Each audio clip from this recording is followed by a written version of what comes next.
bell rang for the start of class, and I was already sitting at my desk, books neatly stacked, pen ready. I liked to be early. It kept me away from noise, from drama, from the kind of people who lived for attention.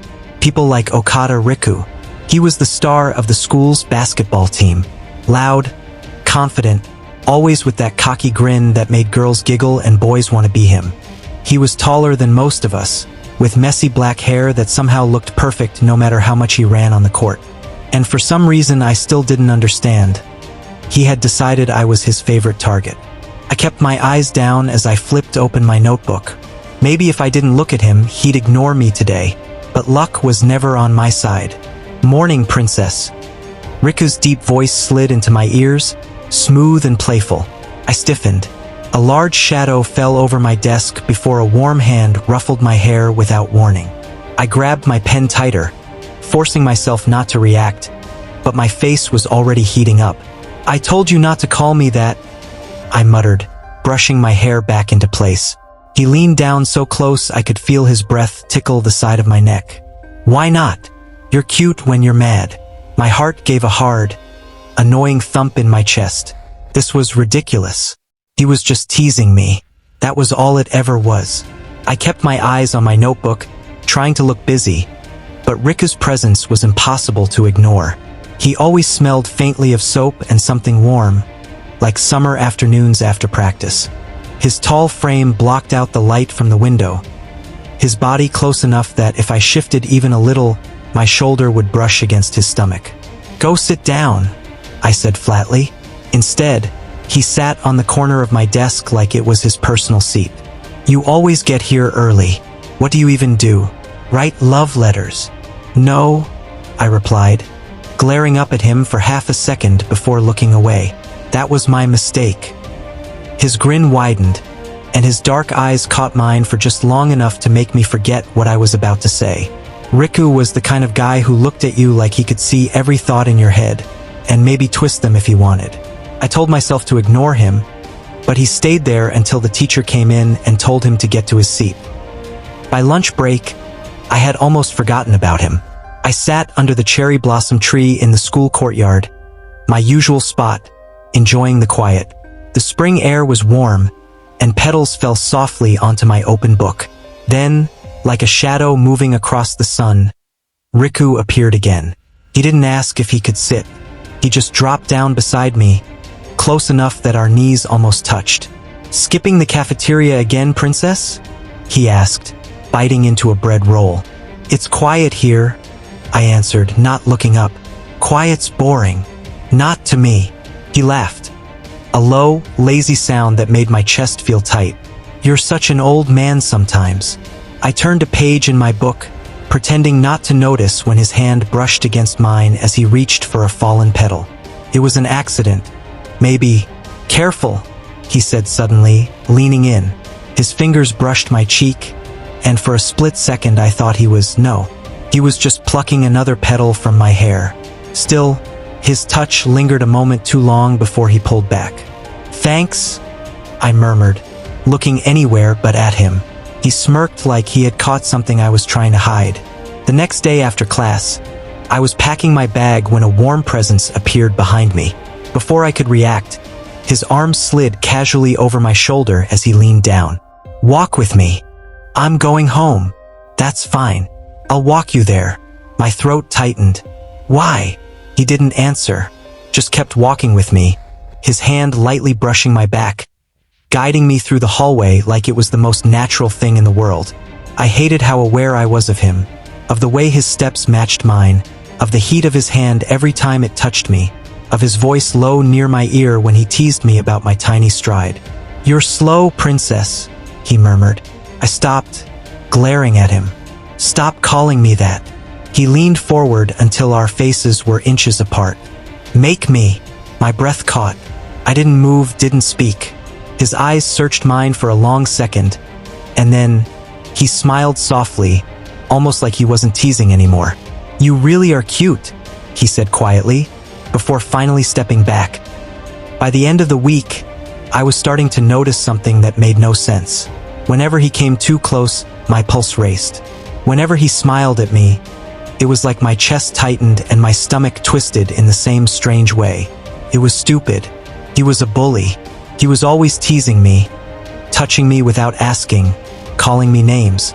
And yet, every time his hand brushed mine, every time his shoulder bumped mine in the hallway, every time his breath was warm on my neck, it didn't feel like something I wanted to push away. It felt like something dangerous, something I wanted to understand. The moment that burned into my mind happened on Friday. I was leaving the library when I felt someone grab the strap of my bag, stopping me in my tracks. "Hey, princess," Riku said, stepping around to face me. He was smiling like he'd just thought of something wicked. "What?" I asked, sighing. Instead of answering, he leaned down until our faces were close enough that I could see the flecks of gold in his dark eyes. "You've got ink on your cheek," he murmured.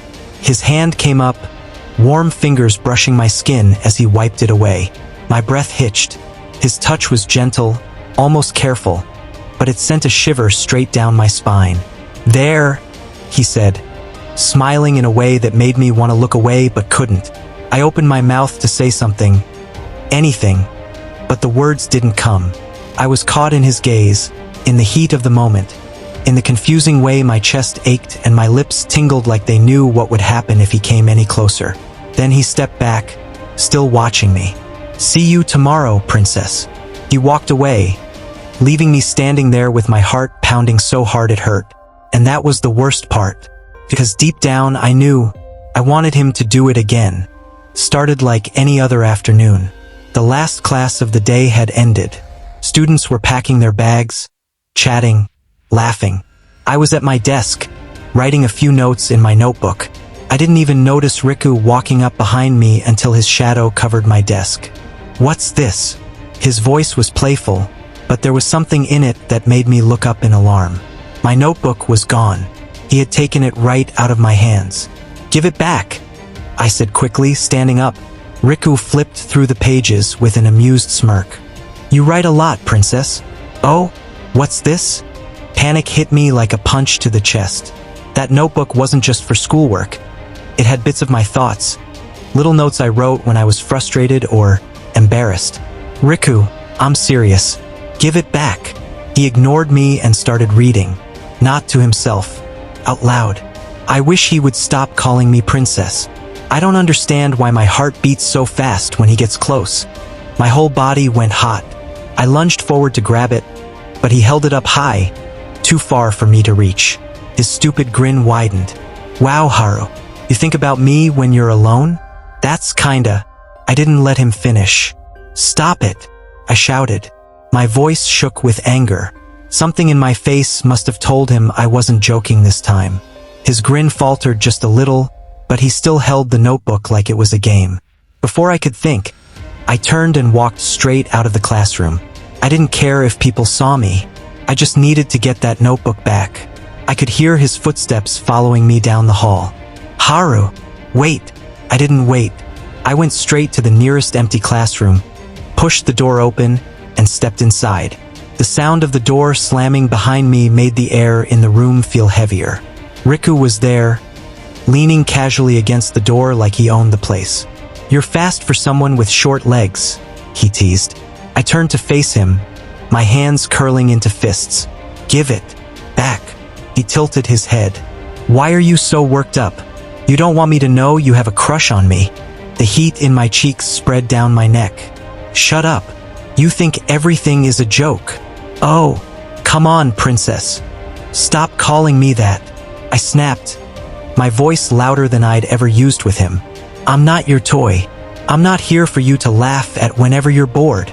For the first time, he didn't have a ready comeback. He just looked at me, his expression unreadable. Then, slowly, he walked toward me. The closer he came, the smaller the space felt. My back bumped against the edge of a desk.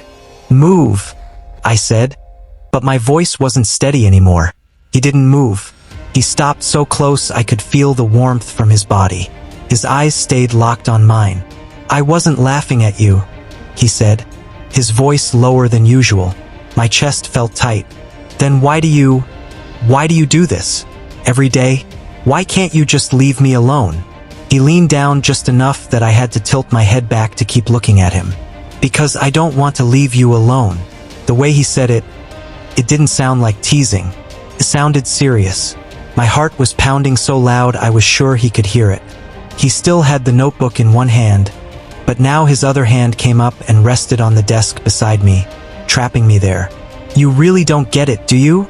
He asked softly. I swallowed hard. Get what? His eyes dropped to my lips for a second before coming back to my face. You drive me crazy, Haru. My breath caught. You're quiet, you avoid people, but then you look at me with those eyes and... He stopped, his jaw tightening. I can't help myself. My knees felt weak. I wanted to say something, anything, but my brain wasn't working. The room felt warmer, or maybe it was just me. I could smell his shampoo, faint but fresh. I could see the way his messy hair fell over his forehead. The faint line of sweat from basketball practice earlier. He was too close, and yet, I didn't want him to move away. Riku... My voice came out softer than I intended. His smirk was gone now. His eyes looked different, darker.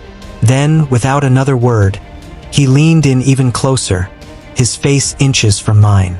The air between us felt heavy, almost electric.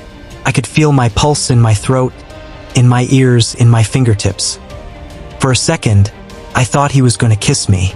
My heart leapt and my breath hitched, but he stopped, his mouth hovering near my ear instead. His voice was low, almost a whisper. You don't know how hard it is not to.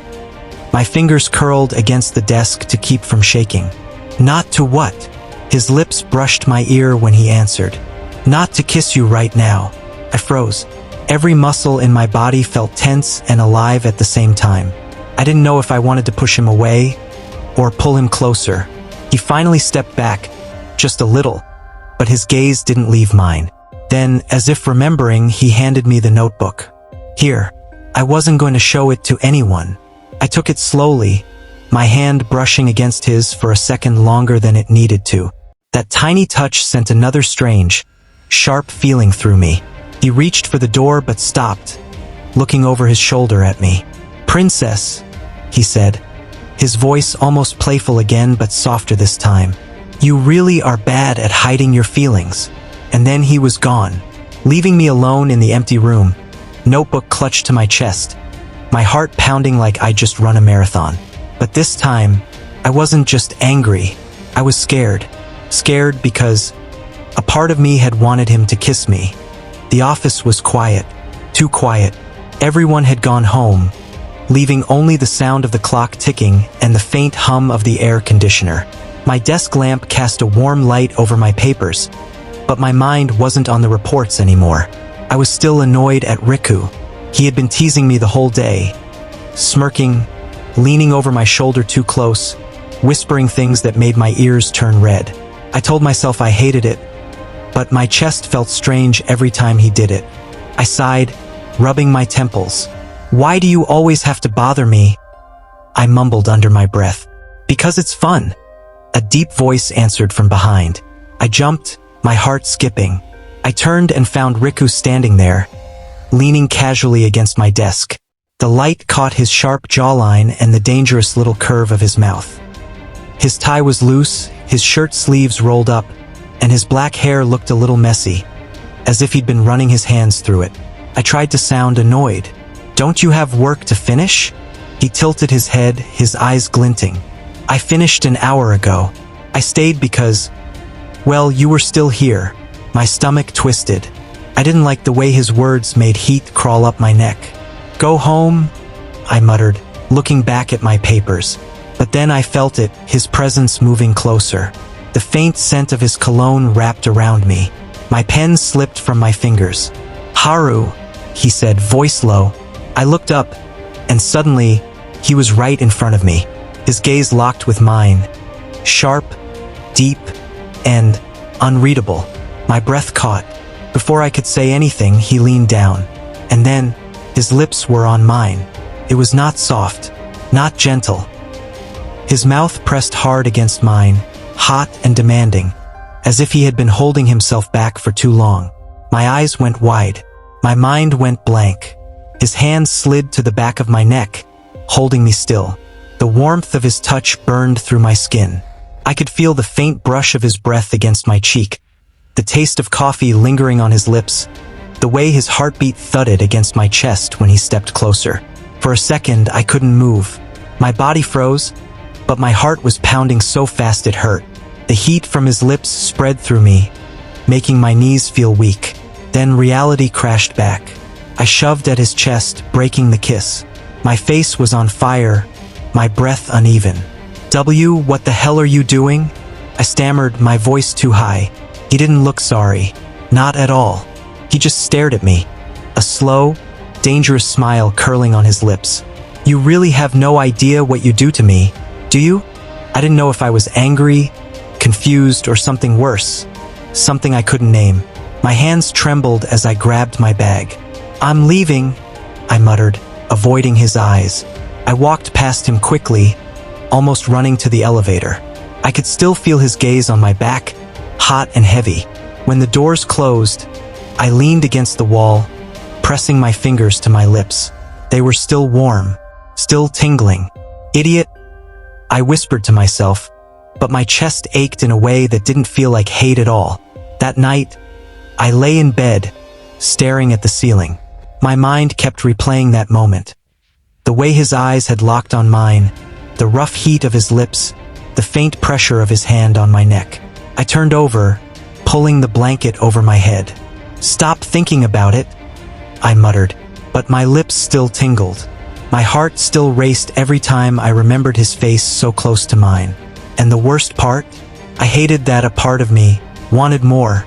The school bell rang, loud and sharp, making my ears hurt a little.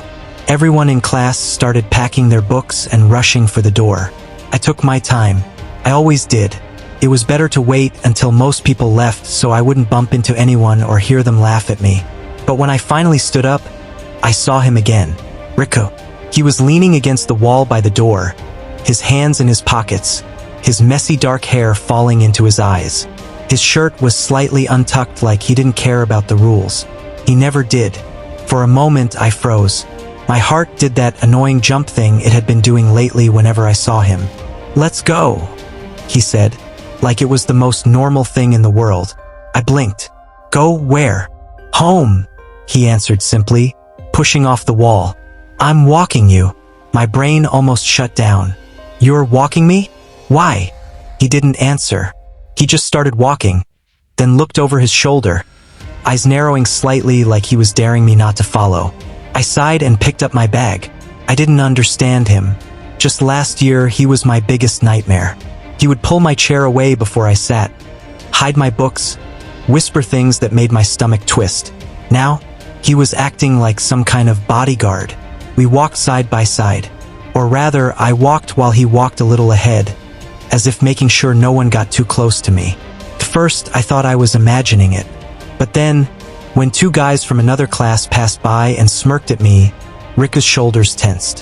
His head turned sharply, and he gave them a glare so cold I actually saw one of them flinch.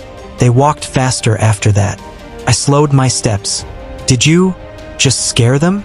Good, he said without looking at me. Good? What's good about that? I asked. That they walked away. I frowned. Why do you care? He stopped walking so suddenly that I almost bumped into him. Turning halfway toward me, his eyes softened just a little, but his voice stayed firm. Because they don't get to look at you like that. I opened my mouth, but no sound came out. My chest felt tight and I didn't know why. We kept walking in silence. My street was quieter, lined with small houses and old trees. The sun was low now, painting the sky orange and pink. I thought maybe he'd leave after making sure I got home. But he didn't. When we reached my gate, he just stood there, hands still in his pockets. You're not going in? I asked. Not yet, he said. Why not? Instead of answering, he looked around, scanning the street like he was checking for danger. His eyes stopped on a group of middle school kids a few houses down. They were laughing and shoving each other, but the moment Riku's gaze landed on them, they quieted and went the other way. Riku, I sighed. You can't just. Shoo. He cut me off, and somehow that made my heart beat even faster. "You don't get it, do you?" I swallowed. "Get what?" He stepped closer. Not just close, too close. His shadow covered mine, and the air between us felt heavy. "I've been watching you since our first year," he said. His voice low, like he didn't want anyone else to hear. "Not in the creepy way," he added when I raised my brows. "I just noticed everything. The way you bite your lip when you're nervous. The way you always say sorry, even when it's not your fault. The way you look at the ground so people won't notice you." My ears felt hot. "Why are you telling me this?" "Because I'm done pretending I don't care." I froze. Pretending? What did that even mean? His hand came up slowly, like he was giving me time to stop him. But I didn't move. My body wouldn't listen. His fingers brushed against my cheek, warm and rough, and then his palm cupped my face gently. "You're mine, Haru," he whispered. My breath caught in my throat. It wasn't just the words, it was the way he said them, like it was a truth carved into stone, something that couldn't be changed. Before I could reply, he leaned in. His lips touched mine. Not fast, not hard, but slow, almost careful. The first time he had kissed me. Weeks ago, it had been sudden and rough, leaving me stunned and confused. But this was different. This kiss made my knees weak. His other hand slid to the back of my neck, holding me in place. I could feel the steady thump of his heartbeat where our chests almost touched. His lips moved against mine in a way that made my thoughts scatter like leaves in the wind. When he pulled back, I was breathing faster than I wanted to. He didn't move away completely, though. His forehead rested lightly against mine. "You don't have to understand it now," he murmured. "Just stop running from me." I swallowed hard. "I wasn't. You were," he interrupted softly, but there was no anger in his tone, only certainty. I looked down, trying to get my heart to calm, but his fingers under my chin tilted my head back up. Our eyes met, and I realized something that made my stomach flip. He wasn't just being protective. He was claiming me, and for some reason, I didn't want to stop him. I never thought I would start looking for Riku everywhere I went. At first, it was just little glances in the hallway, a smile that stayed in my head all day. But now it was something different. Something I couldn't shake off no matter how much I told myself to. We didn't need to say it out loud. We just knew. It started after practice one day. Everyone had already left the gym, their voices fading down the hall. I was still putting away the basketballs when I felt that familiar warmth behind me. "Hey!" Rika's voice was soft, almost playful. I turned and saw him leaning against the door, his hair messy, eyes shining like he'd been waiting for me all day. "Why are you still here?"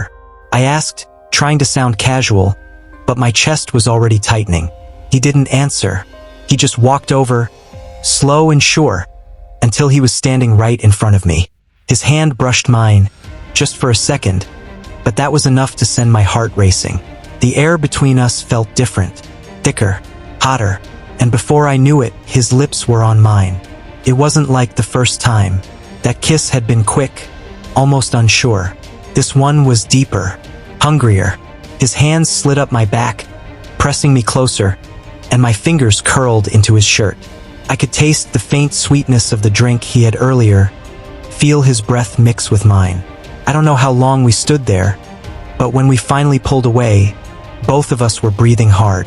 He smirked, and that smirk made my knees weak. "We should go," he whispered, "before someone finds us." But neither of us moved. After that, it became our thing. Meeting in places no one would think to look. The empty music room after classes. The small storage closet near the science lab. The rooftop when the sky was painted orange and gold. The rooftop became my favorite. One afternoon, we sat there with our backs against the wall, the wind brushing against our faces. The sun was slowly sinking, and the whole schoolyard below was bathed in a soft, warm glow. Riku's shoulder pressed against mine, and our fingers were loosely intertwined. We didn't talk much. We didn't need to. His hand would squeeze mine every now and then, and I'd glance at him, only to see him already watching me with that look. Half teasing, half something else. something softer. "You're staring," I murmured. "You like it," he replied without looking away. He wasn't wrong. I leaned into him, resting my head against his shoulder. His warmth sank into me, calming me in a way nothing else could. I could hear his heartbeat through his shirt, steady and strong. We stayed like that until the sun disappeared behind the buildings. Sometimes we'd meet in the locker room after practice. The sound of running showers in the background, the faint scent of soap and sweat in the air. Those times felt the most dangerous. Anyone could walk in. Maybe that's why Riku's kisses were even more intense there. He'd push me gently against the wall, his hands sliding under my shirt, fingers tracing my skin in slow, teasing lines. I'd bite back a gasp, not wanting to make a sound, but the heat between us made it hard to stay quiet. "Someone might hear," I whispered once. "That's the fun part," he murmured against my lips, before kissing me again, deeper, longer, like he wanted to erase every thought from my mind except him. And maybe he did, because in those moments I couldn't think of anything else. The more we met, the more I craved him. The way his hand would find mine when no one was looking. The way he'd lean in close when talking, his breath brushing against my ear. The way his teasing smirk could turn into something softer, almost shy, when we were alone. It scared me, how much I wanted him around, how much I wanted more. One day after school, we sat together on the rooftop again. The sky was streaked with pink and purple, the air cool against our skin. "I don't want this to end," I said quietly, not sure if I meant the day or whatever this was between us. Riku looked at me for a long moment, his expression unreadable. Then he reached over and brushed his fingers along my jaw, tilting my face toward him. "It won't," he said simply, before leaning in and kissing me. This kiss wasn't rushed. It wasn't about hiding or the thrill of being caught. It was slow, deep, and warm, like he wanted to tell me something without words. When we pulled apart, his forehead rested against mine. I realized then that we'd already crossed the line. This wasn't just about stolen moments anymore. It was real. The hallway was too loud for this early in the morning. Shoes scraped against the shiny floor. Lockers banged open and shut. Voices rose and fell like waves, but every sound felt far away from me, because my phone buzzed in my hand. I almost didn't check it. I thought it would be a message from Riku telling me he was late again. But when I unlocked the screen, my stomach dropped so fast it felt like I'd missed a step going down the stairs. It was a message from someone I didn't know. A number with no name. There were 3 pictures. The first one, me and Riku sitting under the old tree behind the gym yesterday after class. He was leaning close, whispering something in my ear. My head was tilted toward him, smiling without thinking. The second, Riku's hand brushing my cheek, his eyes soft in a way he never showed to anyone else. The third, the worst, my hand holding his as we walked toward the school gate. Under the pictures was a short message. "You two are so cute. I wonder what the entire school will think when they see this." My chest tightened. My palms felt sweaty. My heart began pounding so loud I could barely hear anything else. I wanted to laugh, to tell myself it was a joke, but my gut told me it wasn't. For weeks, Riku and I had been careful. We never held hands where anyone could see. We didn't stand too close in the hallways. We met only in quiet corners where the wind was louder than people's voices. And now, all of that felt like it was about to burn to the ground. I stared at the pictures for so long that I didn't notice someone walking up to me until a shadow fell over my phone. "Nice photos," a voice said. I froze. Slowly, I looked up. It was Raina, the girl who'd been glaring at me since the day she caught me talking to Riku in the library. Her arms were crossed, her eyes sharp like she'd been waiting for this moment forever. "You know," she continued, tilting her head, "people are already wondering why Riku doesn't hang out with the girls anymore, why he's always disappearing after class." I could help them understand. The air in my lungs turned heavy. "Why are you doing this?" I asked quietly. Her lips curved into a fake smile. "Because it's fun. And because I hate seeing you where you don't belong." She leaned in. "I'll give you one chance. Break whatever this is with him, or..." She tapped her phone in her pocket. These go to everyone. I didn't answer. Couldn't. She gave me one last smug look and walked away, her shoes clicking against the floor like a countdown to disaster. By the time I looked up, I saw Riku at the end of the hallway, leaning against the wall with his hands in his pockets. He was scanning the crowd like he was searching for me. When his eyes found mine, something in my chest unclenched and tightened at the same time. I walked toward him, my legs heavy. "We have a problem," I whispered when I reached him. His brows furrowed. "What is it?" I showed him the pictures. He didn't even flinch. He looked at them once, his jaw tightening, then looked back at me. "Who sent you this?" I shook my head.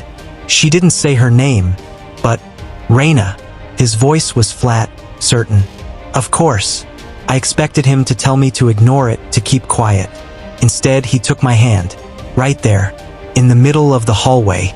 I yanked my hand back on instinct, my heart racing. "What are you doing?"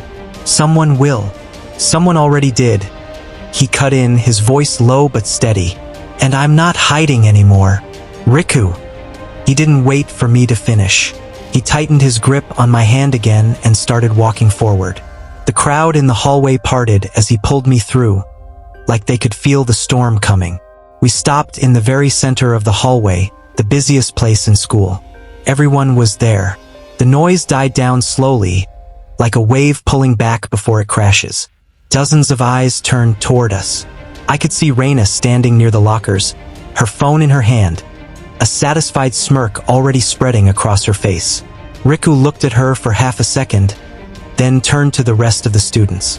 "If you want to laugh," he said, his voice loud enough to echo off the walls. "Laugh at me." Whispers exploded immediately. "But he's mine," Riku added, squeezing my hand so tightly I felt my fingers tremble. "Haru is mine." The words hit me like a warm rush of wind after standing in the cold for too long. He didn't sound embarrassed. He didn't sound unsure. He said it like a fact, like nothing in the world could make it less true. My cheeks burned. My heart beat so fast I thought I might collapse. Part of me wanted to hide, to disappear into the floor. But another part, a bigger part, wanted to smile so wide it hurt, because it was over. No more hiding, no more pretending. Someone laughed. Someone else gasped. The noise grew louder, a mix of surprise and disbelief. But Rika didn't let go of me. Instead, he stepped closer, so close I could feel the heat from his body. His arm slid around my shoulders, firm and protective. "Say whatever you want," he told them all. "It won't change anything." And with that, he started walking, pulling me with him. We passed whispers and stares. A few phones were already out, recording us. My face felt hot, but I couldn't stop the small smile tugging at my lips. I leaned into him, just a little at first, then more. His arm tightened around me in response. Felt right, like I was exactly where I was supposed to be. When we stepped outside into the bright air, I let out a breath I hadn't realized I'd been holding. Riku looked down at me. "You okay?" I nodded. "Yeah, just surprised." He smirked faintly. "Good. You won't have to be surprised again." I meant it. I'm not hiding anymore. I looked at him, at the way his eyes held mine like I was the only thing that mattered. And for the first time in a long time, I believed him. We kept walking, our shadows stretching side by side across the ground. And I thought to myself, maybe this was the start of something I didn't have to be afraid of anymore. Maybe this was exactly where I belonged. Did you enjoy the story? If you did, please subscribe to my channel, Cherryboyhearts BL, to show your support. It really helps me keep making more stories for you. Thank you so much. See you in our next update.